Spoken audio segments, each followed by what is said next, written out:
Welcome to Commerce Tutorial with Dr. Ronnie Jean Raju.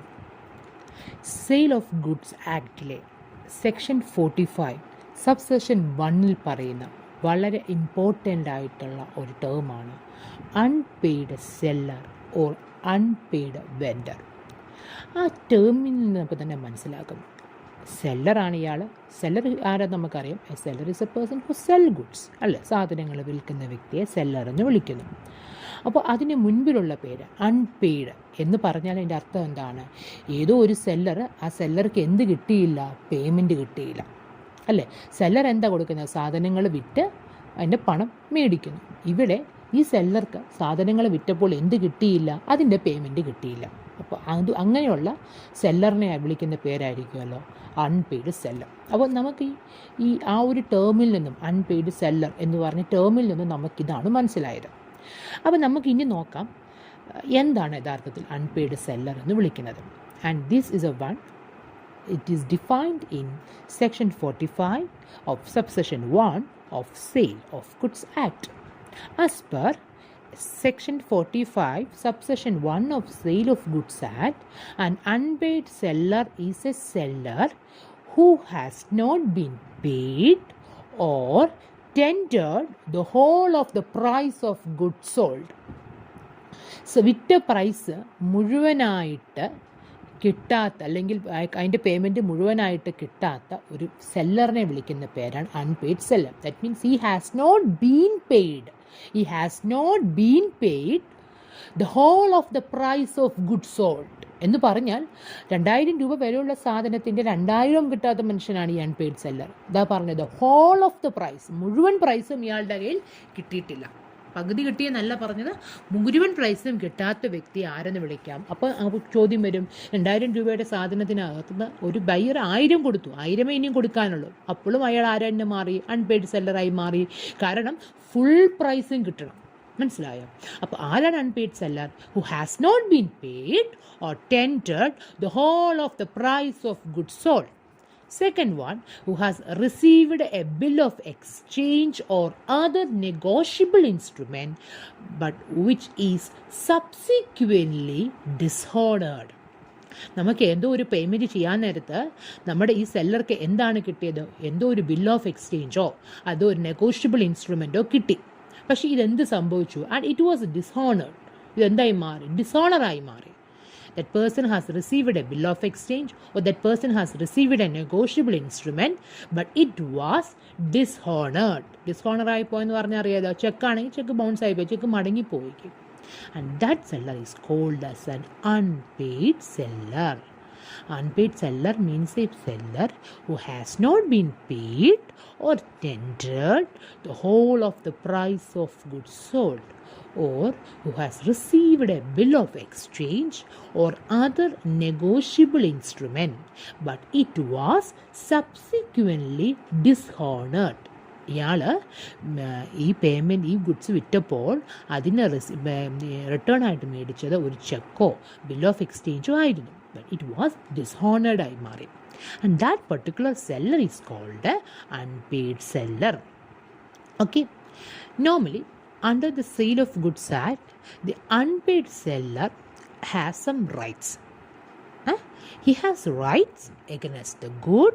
He has the right against the buyer. Unpaid സെല്ലർക്ക് 2 റൈറ്റുകളുണ്ട്. ഒരു right against ഗുഡ്സും right against ബയ്യറും. അപ്പം നമുക്ക് നോക്കാം what are the rights of an unpaid seller. അപ്പം നമ്മൾ തന്നെ റിയൽ ലൈഫിൽ if we are a seller, if we are a businessman, and if you want to sell something and we have sold it but the price has not been received, then we can call ourselves as an unpaid seller. The next question arises, what were the rights of that particular unpaid seller? There are 2 types of right. The first right is against goods and the second right is against buyer personally. Okay, നമുക്ക് നോക്കാം what are the rights of an unpaid seller. ഒന്നാമത്തത്, rights of an unpaid seller against goods. ഒരു ഗുഡ്സിന് നേരെ ഒരു unpaid സെല്ലർക്ക് 3 റൈറ്റുകളാണുള്ളത്. The first right is right of lien, right of stoppage of goods in transit and right of resale. right of lien, right of stoppage of goods in transit, and right of resale. ഒന്ന് right of lien. Right of lien നമ്മൾ നേരത്തെ discuss ചെയ്തതാണ്, നമ്മൾ already ഒരു video ഇട്ടതാണ് right of ലീനിനെ കുറിച്ച്. Right of lien എന്ന് പറഞ്ഞാൽ നമുക്കറിയാം, നമ്മൾ ഏതെങ്കിലും ഒരു പ്രൈസ് ഗുഡ്സ് നമ്മൾ കൊടുക്കാൻ നേരത്ത് നമ്മൾ അതിൻ്റെ പ്രൈസ് നമുക്ക് കിട്ടിയിട്ടില്ല എങ്കിൽ പ്രൈസ് കിട്ടുന്നിടം വരെ ആ ഗുഡ്സ് റീറ്റെയിൻ ചെയ്ത് വെക്കാനുള്ള അവകാശം നമ്മുടെ കയ്യിലുണ്ട്. എപ്പോഴാണോ അതിൻ്റെ പ്രൈസ് കൊടുക്കുന്നത് അപ്പോൾ മാത്രം നമ്മൾ ആ ഗുഡ്സ് വിട്ടുകൊടുത്താൽ മതി. ടിൽ അത്രയും ടൈം വരെ, until that particular time, until we have receive the amount, we have the right, the seller has the right to retain the good, and this is called the right of lien. That means if the buyer does not pay the price of the good, the seller has the right to retain the goods until the whole price due to him is paid. This right is known as unpaid vendor's lien.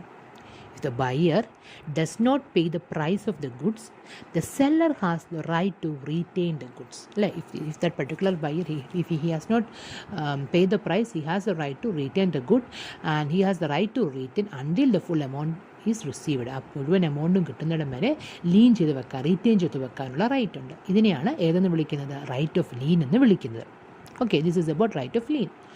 Okay, നമുക്കറിയാം lien എന്ന് പറഞ്ഞാൽ lean exercise ചെയ്യണമെങ്കിൽ എപ്പോഴും ഓർത്തോണം നമ്മൾ, അതായത് ഇത്ര ഓർത്താൽ മതി. നിങ്ങളൊരു കടയിൽ പോയി സാധനം മേടിച്ചു, സാധനം ഇതിൻ്റെ പൈസ മുഴുവൻ തരുന്നിടം വരെ ഇയാൾ സാധനം നമ്മുടെ കയ്യിൽ തരത്തില്ല. അയാൾ നമ്മുടെ അടുത്ത് പറയാം, നിങ്ങളിതിൻ്റെ പേയ്മെൻറ്റ് എപ്പോഴാണ് തരുന്നത്, പേയ്മെൻറ്റ് തരുമ്പോൾ മാത്രമേ ഞാൻ ഈ സാധനവും തരത്തുള്ളൂ.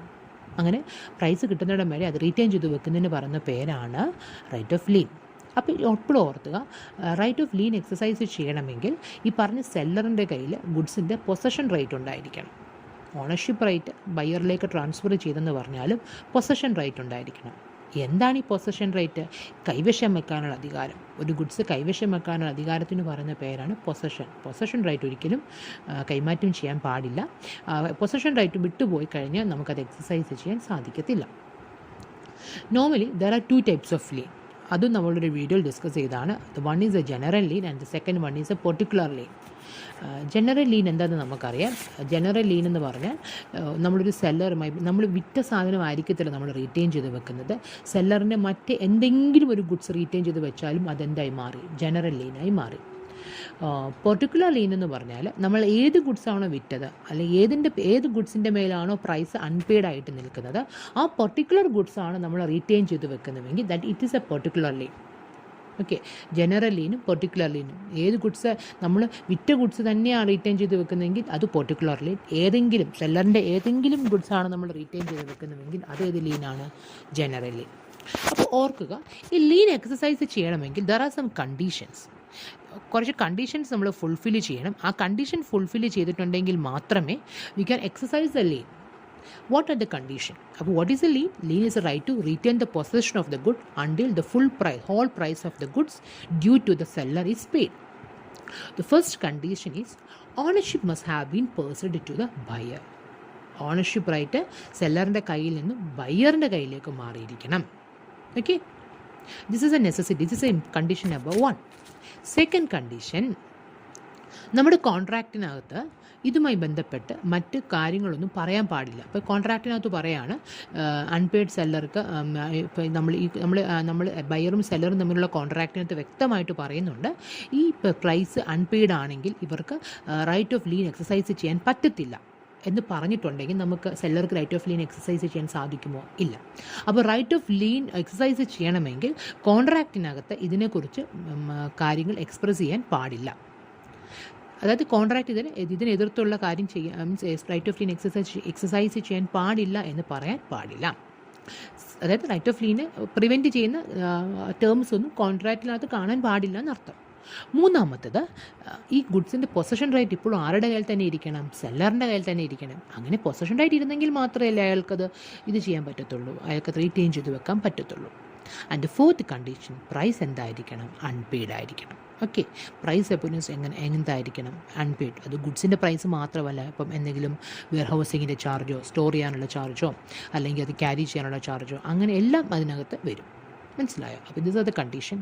ഒന്നാമത്തെ കണ്ടീഷൻ ഓണർഷിപ്പ് ബയ്യറിൻ്റെ കയ്യിൽ തന്നെ, ബയ്യറിൻ്റെ കയ്യിലേക്ക് വന്നിരിക്കണം, സെല്ലറിൽ നിന്ന് ബയ്യറിലേക്ക് പോയിരിക്കണം. ബട്ട് പൊസഷൻ റൈറ്റ് സെല്ലറിൻ്റെ കയ്യിൽ തന്നെ ആയിരിക്കണം. Contract there should not be any items which is contrary to the contract. And the fourth one is the price is unpaid. Okay, these are the conditions for exercising right of lien. Okay, these are the conditions of ഇതാണ് first case. അപ്പം right of lean എന്താ നോക്കി, right of lean exercise ചെയ്യാനുള്ള conditions നമ്മളിപ്പോൾ എന്ത് ചെയ്തു പറഞ്ഞു. Next question. ഇനി ചില കേസുകളിൽ നമുക്ക് റൈറ്റ് ഓഫ് ലീൻ എക്സസൈസ് ചെയ്യാൻ പറ്റാത്ത സാഹചര്യങ്ങളുണ്ട്. അപ്പോൾ നിങ്ങൾ തന്നെ ഒന്ന് ചിന്തിച്ച് നോക്കിക്കേ. റൈറ്റ് ഓഫ് ലീൻ എന്ന് പറഞ്ഞാൽ ഇത്രയേ ഉള്ളൂ, സാധനങ്ങൾ നമ്മൾ പ്രൈസ് പേ ചെയ്തിട്ടില്ല എങ്കിൽ പ്രൈസ് പേ ചെയ്തതിന് വരെ സെല്ലർ ആ സാധനം റീറ്റെയിൻ ചെയ്ത് വെക്കുന്നതിന് പറയുന്ന പേരാണ് റൈറ്റ് ഓഫ് ലീൻ. ഈ റൈറ്റ് ഓഫ് ലീൻ എക്സസൈസ് ചെയ്യാൻ പറ്റാത്ത സന്ദർഭങ്ങളുണ്ട്. അതേതൊക്കെ സാഹചര്യങ്ങളാണ്?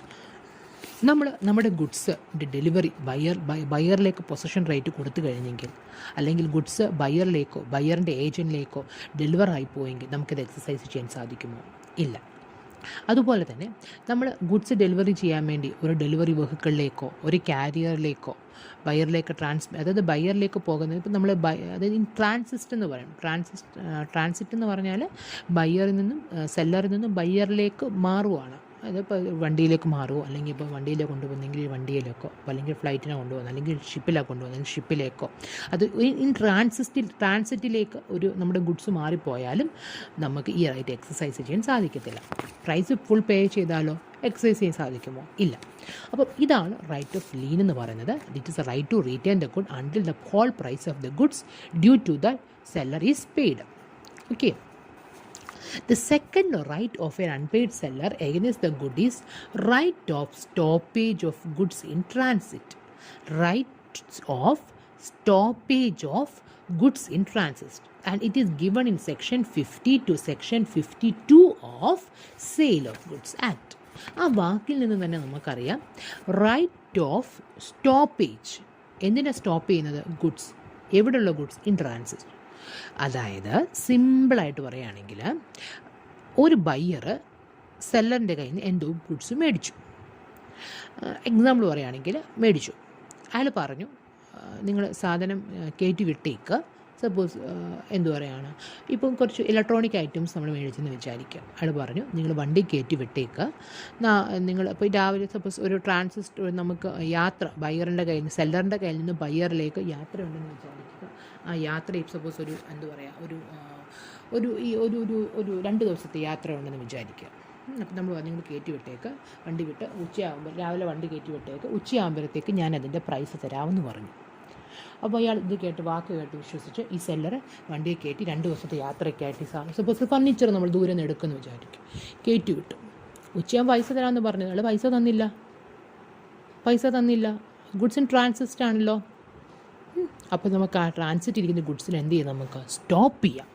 ഇതിനെയാണ് right of stoppage of goods in transit എന്ന് പറയുന്നത്.